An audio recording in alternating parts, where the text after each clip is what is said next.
തെന്മലയും വടമലയും ഇവയെ തഴുകിയെത്തുന്ന കിഴക്കൻ കാറ്റിന്റെ സംഗീതം പാലക്കാടിന്റെ പുണ്യം.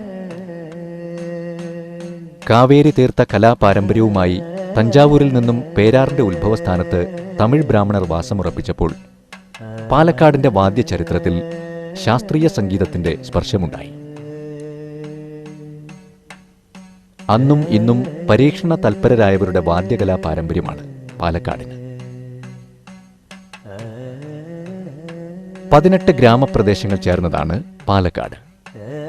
അതിലൊന്ന് പല്ലാവൂരും. ശംഖുവിളിയുടെയും പൂജകുട്ടിന്റെയും ശബ്ദമുഖരിതമായ പ്രഭാതം. ഇവിടുത്തെ ക്ഷേത്രത്തിൽ ശാന്തസ്വരൂപിയായ ശിവനാണ് പ്രതിഷ്ഠ. കലാകേരളത്തിന് നിരവധി കലാകാരന്മാരെ സംഭാവന ചെയ്ത തിരുവഞ്ചിക്കുളം പുറത്തു വീട്ടുകാർക്കാണ് ക്ഷേത്രത്തിലെ വാദ്യപ്രവൃത്തിയുടെ ചുമതല.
പുറത്തുവീട്ടിൽ അമ്മിണി മാരസ്യാരെ വിവാഹം കഴിച്ചത് ഇടയ്ക്കയിലെ ബ്രഹ്മാവായിരുന്ന തൃശൂർ പാട്ടുരായ്ക്കൽ ശങ്കരമാരാരായിരുന്നു.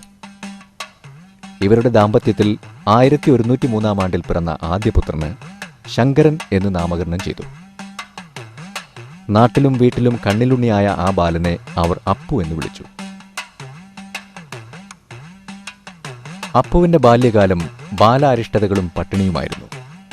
കൂടെ ഒരു നാഴി അരിയുടെ പടച്ചോറും അമ്മയുടെ സംഗീതവും.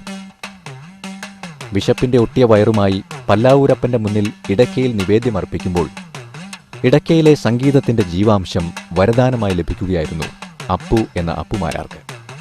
അമ്മയിൽ നിന്നും സംഗീതത്തിന്റെ ആദ്യ പാഠം ഗ്രഹിച്ചിരുന്ന അപ്പുമാരാർ പല്ലാവൂർ ശങ്കരപ്പണിക്കർ, മണിഭാഗവതർ എന്നിവരുടെ പക്കൽ നിന്നും സംഗീതത്തിന്റെ അനന്ത സാധ്യതകൾ വളരെ ചെറുപ്പത്തിൽ തന്നെ ഗ്രഹിച്ചിരുന്നു. ഇടയ്ക്കോട്ട് മൂപ്പർക്ക് ദൈവികമായിട്ട് ഇടയ്ക്ക പല്ലാവൂരപ്പൻ സമ്മാനിച്ചതാണെന്നാണ് മൂപ്പരുടെ വിശ്വാസം. മരിക്കുന്നത് വരെ അത് തന്നെയാണ്. പുറത്തേക്ക് ഇറങ്ങുമ്പോഴും തൃപ്പല്ലാവൂരപ്പാന്ന് വിളിക്കും, കിടക്കുമ്പോഴും വിളിക്കും. എവിടേക്കെങ്കിലും യാത്ര അല്ലെങ്കിൽ പോയിട്ട് കൊട്ടാൻ തുടങ്ങുന്ന സമയത്ത് മൂപ്പര് പ്രത്യേകിച്ചും തൃപ്പല്ലാവൂരപ്പനെ വിളിച്ചിട്ട് തുടങ്ങാറുള്ളൂ. ആദ്യം പല്ലാവൂരിൽ ഒരു ബ്രാഹ്മണൻ്റെ ആദ്യം പഠിച്ചിട്ടുണ്ട്. പിന്നെ കോളുംകുന്ന് രാമസ്വാമി പാവരടുത്ത് പോയിരുന്നു, പല്ലശ്ശീന ലക്ഷ്മണപാവരടുത്ത് പോയിട്ടുണ്ട്. എനിക്ക് കുറച്ച് വർണ്ണം പഠിക്കണം, അത് അങ്ങോട്ട് പഠിപ്പിക്കുക, അങ്ങോട്ട് ശിക്ഷണത്തിൽ പഠിക്കണമെന്ന് മോഹം കൊണ്ടിരിക്കാമോ. ആദ്യമായിട്ട് തോടി രാഗത്തിലുള്ള വർണ്ണമാണ് തുടങ്ങിയത്. അങ്ങനെ അദ്ദേഹം ഒരു 4 വർഷക്കാലം എന്നിൽ നിന്ന് വളരെ വിളംബകാലത്തിൽ വർണ്ണം പാടാൻ ശ്രമിച്ച് കുറേ വർണ്ണങ്ങൾ പഠിച്ചിട്ടുണ്ട്. 30 വർണ്ണത്തോളം പഠിച്ചിട്ട് 3-4 അറുതാൾ വർണ്ണം പഠിച്ചിട്ടുണ്ട്. പഞ്ചവാദ്യത്തിൽ ഇന്ന് ഒരു ഉത്സവത്തിന് ഇവിടെ കൊട്ടിയിരുന്നെങ്കിൽ വേറെ ഉത്സവത്തിന് കൊട്ടുമ്പോൾ ഈ ചൊല്ലയായിരിക്കില്ല. അത്രയും ജനങ്ങൾക്ക് കൊള്മേൽ കൊള്ളുന്ന രീതിയിലായിരുന്നു അദ്ദേഹത്തിൻ്റെ ഈ ഇടയ്ക്കവാദനം. അപ്പുമാരാരുടെ ഇടയ്ക്കേലുള്ള അതിസാധകം മറ്റാർക്കും കിട്ടിയില്ല. അതിൻ്റെ ശൈലീ വിശേഷങ്ങൾ അതാണ് പറയാനുള്ളത്. മറ്റവരൊക്കെ ഇടയ്ക്ക കൊട്ടും, കൊട്ടലാണ്. അപ്പുമാരാരുടെ വായനയാണ്. 1933 ഞാൻ 2ാം ക്ലാസ്സിൽ പോയി പഠിക്കാൻ ചേർന്നത്, 1-ലല്ല 2-ൽ. എൻ്റെ അടുത്ത സീറ്റിലിരിക്കുന്ന ആളാണ് അയാൾ. ആ 2ാം ക്ലാസ്സിലേ അയാളെ കണ്ടിട്ടുള്ളൂ. അയാൾ അത് കഴിഞ്ഞിട്ട് കൊട്ടുപഠിക്കാൻ പോയി. അയാൾ കൊട്ടുപഠിക്കാൻ തിരുവില്ലാമലയിൽ ഒരു കോന്തയ്യർ അദ്ദേഹത്തിൻ്റെ അടുക്കാണ് ഒട്ട് പഠിക്കാൻ പോയിരിക്കുന്നത്. ആ കുഞ്ഞു ബാലന്റെ താളബോധവും കലാവാസനയും മനസ്സിലാക്കിയ തായമ്പകയിലെ ഇതിഹാസമായിരുന്ന തിരുവില്ലാമല കുളന്തസ്വാമി തന്റെ ശിഷ്യനായി സ്വീകരിച്ച് തായമ്പകയുടെ ആദ്യ പാഠങ്ങൾ പഠിപ്പിച്ചു തുടങ്ങി. വെളുപ്പിന് 4 മണി മുതൽ 6 മണി വരെ നീളുന്ന സാധകവും പാൽ വിതരണം, ഗുരുവിന്റെ തേവാരത്തിനുള്ള പുഷ്പങ്ങൾ തയ്യാറാക്കൽ തുടങ്ങി നിരവധി ജോലികളിലൂടെ 1 മാസത്തെ തായമ്പക പഠനം ഗുരുകുല സമ്പ്രദായത്തിൽ പൂർത്തിയാക്കി. അപ്പോൾ 10ാമത്തെ വയസ്സിൽ ഇവിടെ വന്നതാണ്. നല്ല ഗുരുശിഷ്യബന്ധം തന്നെയാണ്. ബാക്കിയുള്ളവരെ ഈ പറഞ്ഞു കൊടുത്ത എണ്ണങ്ങൾ കൊട്ടണേനെക്കാട്ടിലും വൃത്തിയായിട്ടും വേഗത്തിലും സ്വാദിലും ഇവൻ കൊട്ടും. ഘ്രാണശക്തി അതൊരു പ്രത്യേകത തന്നെയാണ്.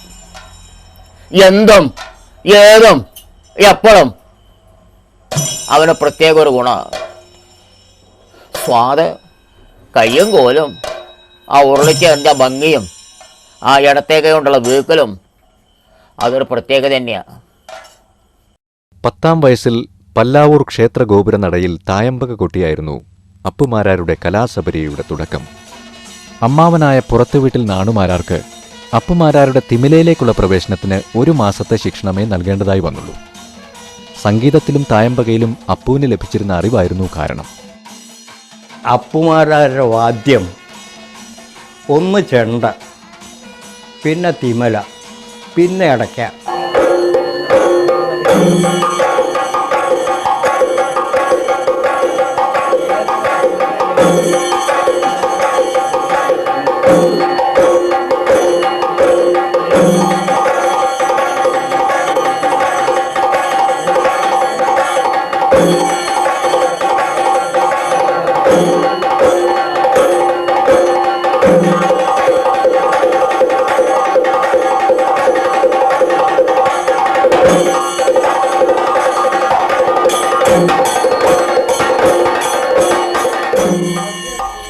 അപ്പുമാരാരുടെ ശൈലി ഒരു പുതിയ വഴിയാണ്.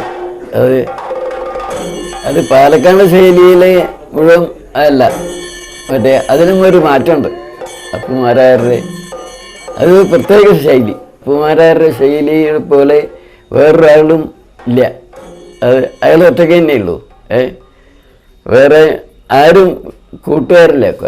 കൂടി കൂട്ടുന്നല്ലാണ്ടേ ആ ശൈലി വേറൊരാൾക്ക് കിട്ടാൻ പോകുന്നില്ല.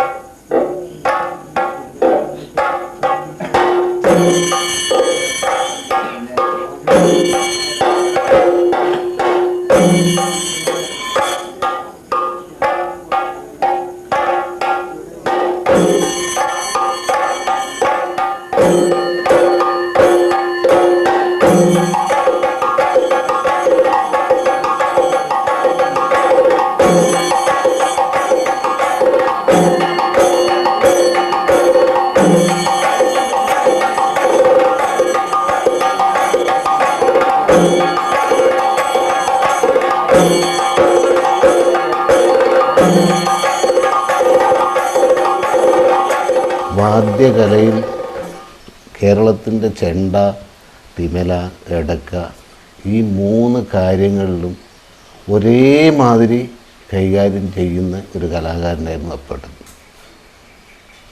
പാലക്കാട് മലമക്കാവ് ശൈലിക്ക് പുറമെ പല്ലാവൂർ ശൈലി എന്ന ഒരു 3ാമത് ശൈലി കൂടി ഉണ്ടായിരുന്നു എന്ന് ഞാൻ. പല്ലാവൂർ അപ്പേട്ടൻ്റെ തായമ്പക ഇതിൽ നിന്നെല്ലാം വ്യത്യസ്തമായിട്ട് വേറൊരു തലത്തിലേക്ക് എത്തിക്കാൻ അദ്ദേഹത്തിന് കഴിഞ്ഞിട്ടുണ്ട്.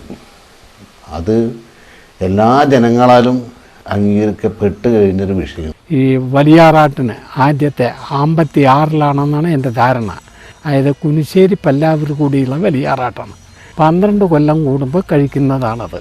അതിന് അയാളുടെ അച്ഛനും ഇയാളുമായിരുന്നു ഇടയ്ക്ക.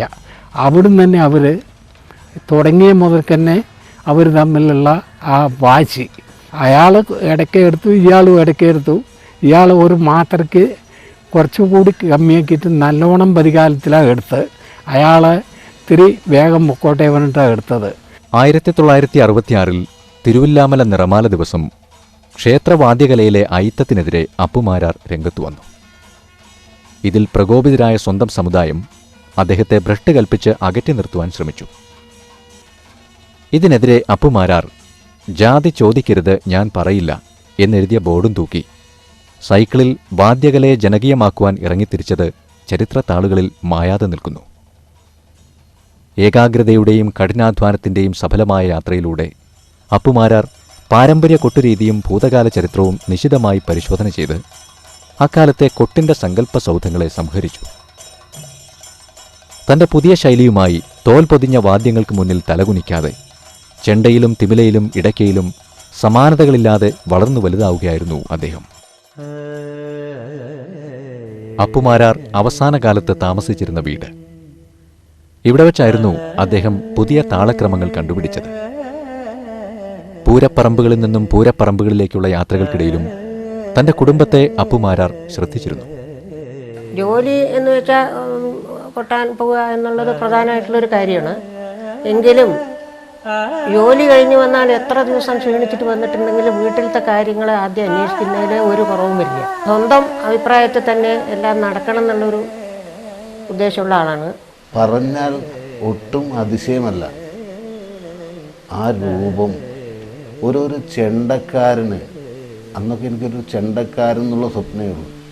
ഇത്രയും യോഗ്യതയോടുകൂടി ആര് എവിടെ നിന്നാലും ശ്രദ്ധിക്കപ്പെടുന്ന തരത്തിലുള്ള രൂപഗുണം, അതുമാതിരിയുള്ള കൊട്ട്, എല്ലാ ജനങ്ങളും ഒരൊറ്റ രൂപത്തിലേക്ക് മാത്രം കണ്ണും കാതും കൊടുത്തുകൊണ്ട് കാണുന്ന കേൾക്കുന്ന ഒരു രൂപം, അത് മറക്കാൻ പറ്റില്ല.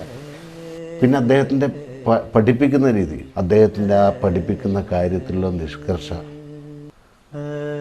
ഒരു എണ്ണം കൊട്ടി അത് വൃത്തിയായിട്ട് കൊട്ടാൻ അതിന് ശേഷം മാത്രമേ അടുത്തത് പഠിപ്പിക്കുള്ളൂ. കൊട്ടുന്ന കലാകാരനെ എത്രത്തോളം വളർത്താം, അതിനുള്ള സാധ്യതകൾ, ഇല്ലെങ്കിൽ അതിനുള്ള പുതിയ പുതിയ എണ്ണങ്ങൾ, പുതിയ പുതിയ വഴികൾ അത് തരാൻ, അവിടെ നിർലോഭമായിട്ട് തരാൻ അങ്ങനെ ഒരു മനസ്സുള്ള കലാകാരൻ കൂടിയായിരുന്നു. കൊട്ട് എന്ന് പറഞ്ഞാൽ അതിന് സമയമൊന്നും അദ്ദേഹത്തിന് വിഷയമില്ല. രാവിലെ തുടങ്ങി വൈകുന്നേരം മതി തായമ്പ കലാശിക്കുന്നവന്, ആ വൈകുന്നേരം വരേക്കും പിന്നീട് കുറച്ചുകൂടി ബാക്കി. അങ്ങോർക്ക് പിന്നെ പ്രത്യേകമായിട്ട് തോന്നുന്നത് കൊട്ട് തുടങ്ങി മൂപ്പർക്ക് സുഖമായി കൊട്ടാന്ന് നോക്കിക്കഴിഞ്ഞാൽ സമയം നോക്കല, യാതൊന്നും നോക്കല്ല, കുറേ കൂടി കൊട്ടും. ഒന്നും കിട്ടിയില്ലെങ്കിലും കൊട്ടാൻ മെനക്കെടുന്ന ആളാണ്. ആ കൊട്ടിലുള്ള ഇൻട്രസ്റ്റ്. ആരെങ്കിലും ഇത്തിരി അഹങ്കാരം കാണിച്ചിട്ടുണ്ടെങ്കിൽ അവരെ രംഗത്ത് വെച്ചിട്ട് കരയിപ്പിക്കും. തോറ്റു എന്ന് അവരെ കൊണ്ട് പറയിപ്പിക്കും. അത് മൂപ്പരുടെ ഒരു പ്രത്യേകം വാശിയാണ്. വളരെ കഷ്ടപ്പെട്ടിട്ടുണ്ടെന്ന് വെച്ചാൽ വളരെ കഷ്ടപ്പെട്ടിട്ടുണ്ട് ജോലി എടുത്താലും. അതിൻ്റെ ശേഷമാണ്, ഈ 80-ന് ശേഷമാണ് മൂപ്പർക്ക് ഈ കണ്ട പാരിതോഷികങ്ങളും അവാർഡുകൾ കിട്ടിയിരിക്കുന്നത്.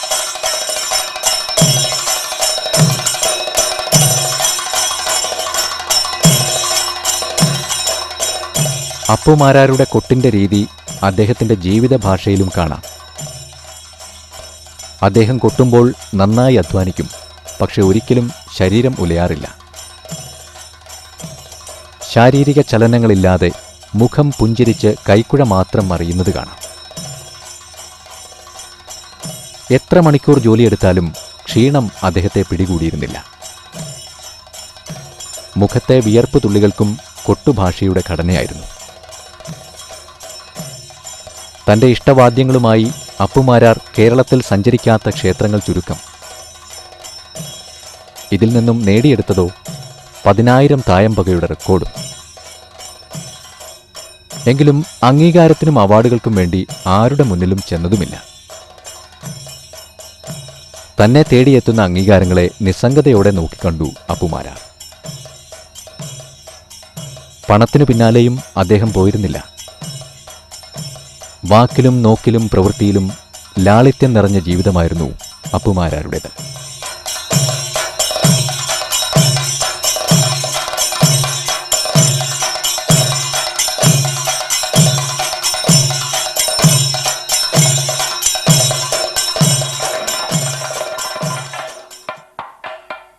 മേളത്തിൽ